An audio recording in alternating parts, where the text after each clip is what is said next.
च्यवर प्रातिहार्य है। कौन सा श्लोक है? भक्ति में कौन सा प्रातिहार्य आ रहा? च्यवर प्रातिहार्य। एक साथ उच्चारण के लिए तैयार हूं। कुंदावदात चल चामर चारु शोभम विव्राजते तो बपूकल धौत कांतम उद्यक्षशांक शुचि निर्झर वारिदार मुचैस्तटम सूर्यगिरेर्योषात कौम्भम। कुंदावदात चल चामर चारु शोभम विभ्राजते तव बपुः कलधौत कांतम उद्यक्षशांक शुचि निर्झर बारिधार मुच्चैस्तटम सुरगिरेर्यो शात कौम्भम। एक एक शब्द का अर्थ लगाएं। च्यवर प्रातिहार्य का वर्णन किया गया है। कुंदावदात, कुंद पुष्प के समान निर्मल श्वेत। कुंद के फूल होते हैं, कुंद पुष्प सफ़ेद कलर के होते हैं। तो कुंद पुष्प के समान निर्मल श्वेत चल चामर, हिलते हुए चामरों की, चंवर की। चारु शोभम, सुंदर शोभा से युक्त। कलधौत कांतम, स्वर्ण के समान कांति वाला। तो बपुः, आपका शरीर। क्या कहा? तो बपुः, आपका शरीर। उद्यत शशांकम, उद्यत शशांक, उदीयमान चंद्रमा के समान। शुचि निर्झर, निर्मल झरनों की। बारिधारम, जलधारा से युक्त। सुरगिरेः, सुरगिरी सुमेरु पर्वत के। सात कौम्भम, स्वर्णमयी। सात कौम्भ स्वर्ण का के अर्थ में आता है, स्वर्णमयी। उच्च तटम, यो ऊंचे तट के समान। विभ्राजते, शोभायमान होता है। अर्थ लगाइए, भावार्थ मिलान करें। हे विभो, जिस पर देवों के द्वारा श्वेत चंवर ढोरे जा रहे हैं। हे प्रभु, जिस पर देवों के द्वारा श्वेत चंवर ढोरे जा रहे हैं, ऐसा आपका हेम वर्ण, हेम वर्ण स्वर्ण वर्ण शरीर उतना ही सुहावना प्रतीत होता है, उतना ही सुहावना प्रतीत होता है जितना कि, देखो उदाहरण कितना अच्छा दिया, एकदम फिट बैठ रहा है उदाहरण। जितना कि झरने के सफ़ेद जल से शोभित मेरु पर्वत का स्वर्णिम शिखर। मेरु पर्वत का शिखर स्वर्णिम है। मेरु पर्वत स्वर्ण वर्ण का भी है, बीच बीच में ऊपर इंद्रनील मणि भी लगी है, मणियाँ भी हैं, लेकिन सुमेरु पर्वत का मूल भाग पर्वत स्वर्ण वर्ण का है। अब उस पहाड़ पर, सुमेरु पर्वत पर भी बारिश होगी? बारिश तो सब जगह होती है।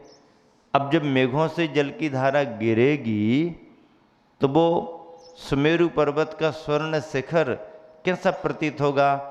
जल की धारा धवल धवल धवल धवल धवल धवल जल की धारा, और पीले पीले पर्वत पर से बह रही है, पीले पीले पर्वत पर से बह रही है। और उस पर्वत की बनावट भी है, बगीचे भी बने हुए हैं, कटनियाँ भी बनी हुई हैं। तो कहीं पानी यहाँ रुकेगा, कहीं यहाँ से मुड़ेगा, कहीं वहाँ से जाएगा, तो झरने भी बन जाएंगे। तो आचार्य प्रवर मानतुंग स्वामी कितनी बढ़िया परिकल्पना करते हुए भगवान की स्तुति कर रहे कि भगवान समोसरण में जब आप विराजमान होते हो और आपकी देह पर जो चंवर ढोरे जाते हैं, चंवर जानते ना, हाथों में ले लो, भगवान के दोनों तरफ करो, चंवर ढोरे जाते हैं, चंवर ढोरे जाते हैं।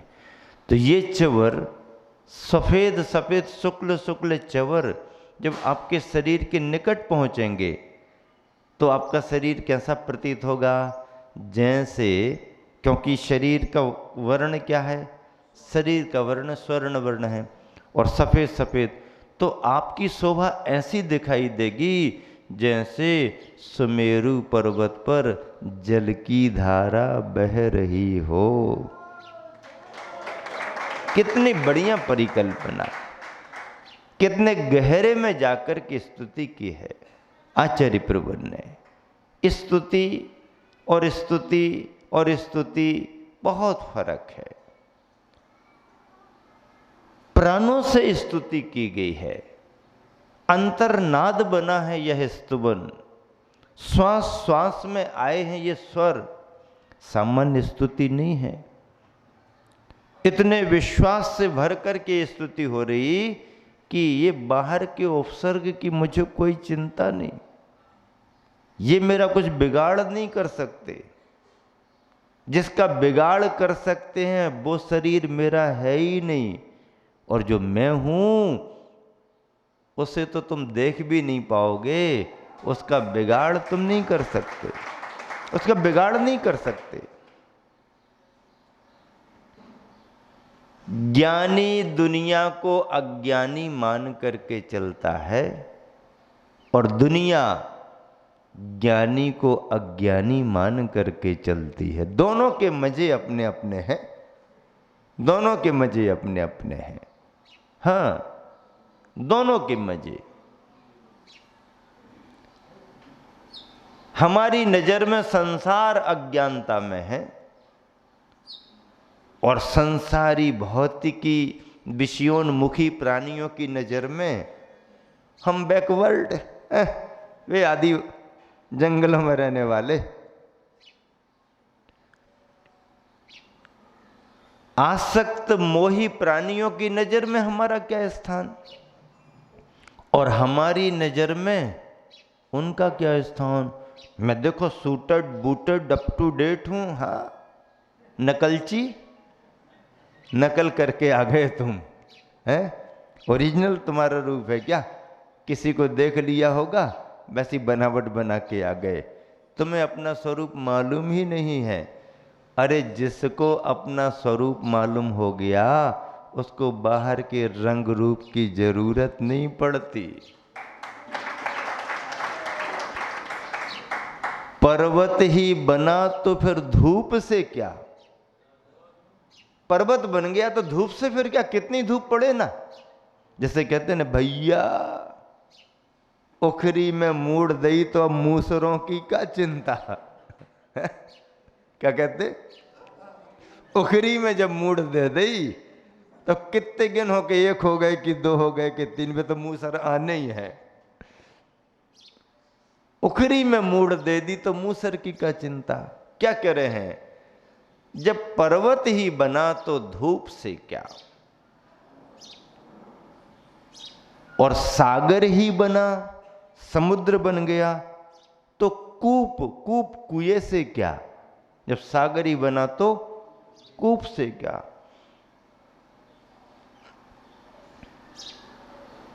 जब साधु ही बना, अब साधु बन गए, जब साधु ही बना तो भूप, भूप यानी राजा, जब साधु ही बना तो भूप से क्या, और जब अरूपी ही बना तो फिर रूप से क्या। पर्वत ही बने तो धूप से क्या, सागर ही बने तो कूप से क्या।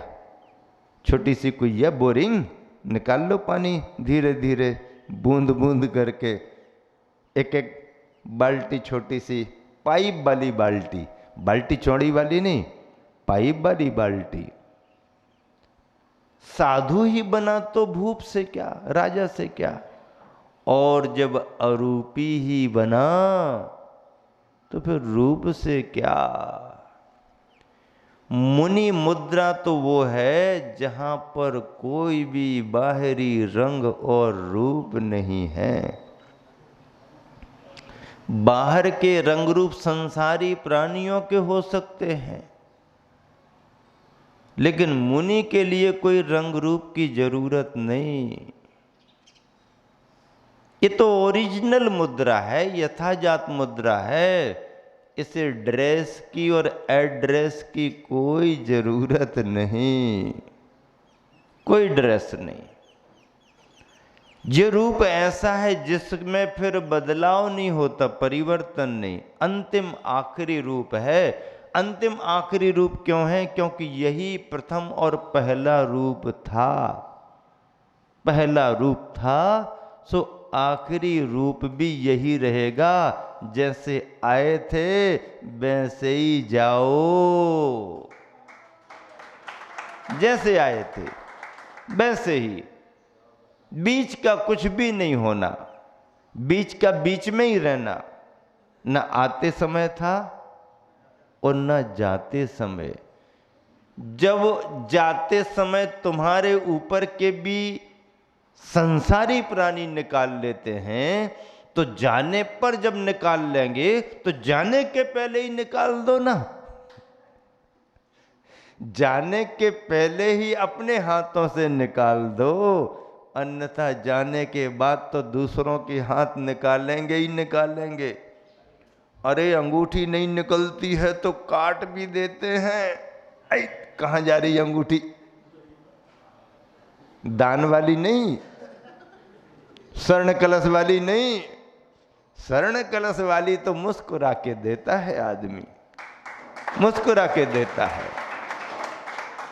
कान का निकाल के दे रहा है, हाथ का निकाल के दे रहा, गले का निकाल के दे रहा, अंगुलियों का निकाल के दे रहा, और देने के बाद और ज्यादा प्रसन्न हो रहा।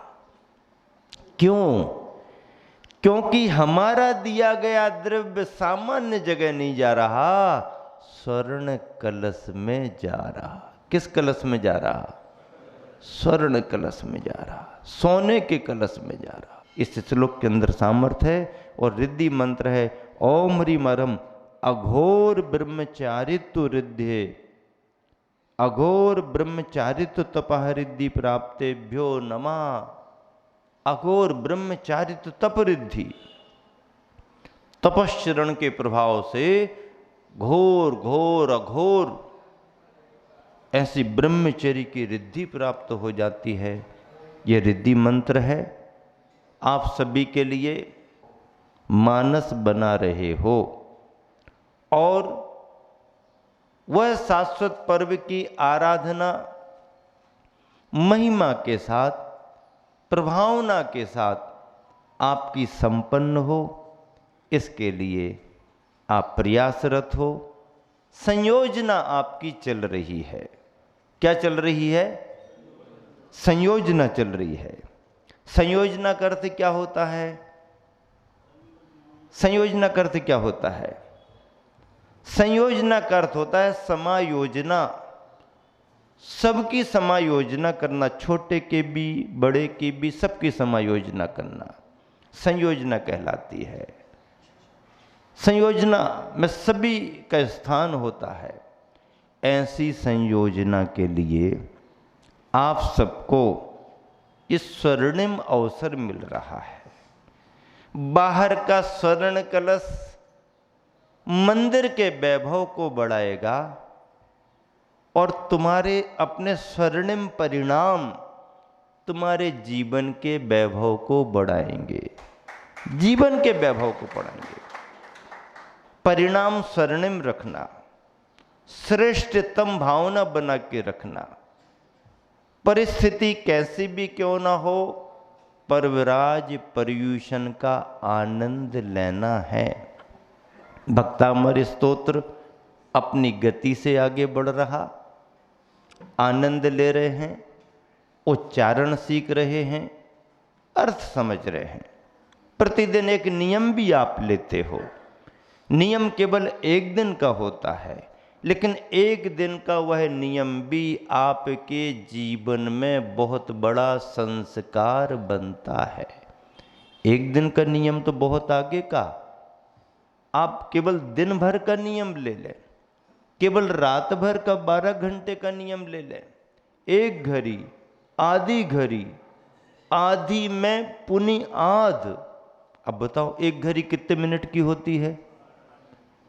24 मिनट की एक घड़ी होती है। 24 मिनट का नियम ले लो एक घड़ी, आधी घड़ी 12 मिनट का नियम ले लो, आधी में पुनी आध 6 मिनट का नियम ले लो। और एक क्षण का भी नियम लिया जाए और उसी नियम के समय किसी को आयु कर्म का बंध हो जाए तो उसका आयु कर्म का बंध त्याग के पुण्य प्रभाव के अनुरूप होगा। त्याग के समय हुआ है।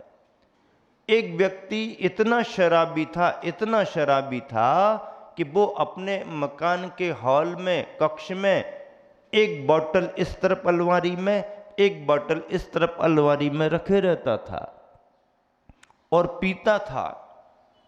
उस तरफ से चल के यहां आके पीता, यहां से चल के वहां जाके पीता।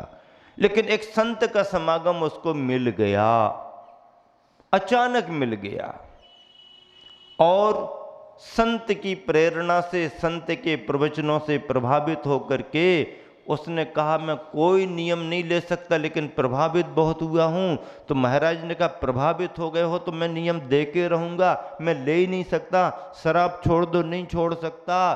तो शराब नहीं छोड़ी, लेकिन महाराज जी ने उसे भी नहीं छोड़ा। वो शराब को पकड़े रहा, महाराज उसको पकड़े रहे। तू आ गया है तो दुकान से खाली नहीं जाएगा, कुछ ना कुछ तेरे को मिलेगा। बोले शराब छोड़ूंगा ही नहीं। बोले मैं छुड़वाऊंगा, मैं छोड़ ही नहीं सकता, मैं छुड़वा के रहूंगा। कैसे छुड़वाओगे? मैं वहां भी पीता, यहां भी पीता, वहां भी पीता, यहां भी पीता, वहां यहां पीता है बस। हाँ हमारे महाराज ने कहा कि बीच में नहीं पीना। बोले बीच में पीता ही नहीं हूं, पीना भी नहीं, नहीं पीऊंगा। उसने बीच के रास्ते में शराब पीने का त्याग कर दिया।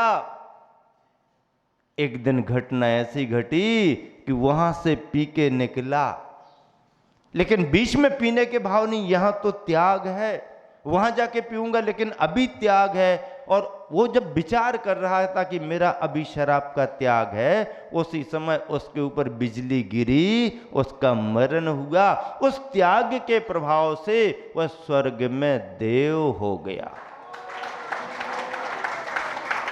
लेकिन शराब पीने का पुण्य उसका कम था तो वहां देव दुर्गति हुई, वहां फैसिलिटी नहीं मिली क्योंकि जीवन भर शराब पी। लेकिन शराब के त्याग में स्वर्ग में गया। ये त्याग का प्रभाव है। इसी शुभ भावना से समय को देख करके विराम दे रहा हूं। महावीर भगवान की जय।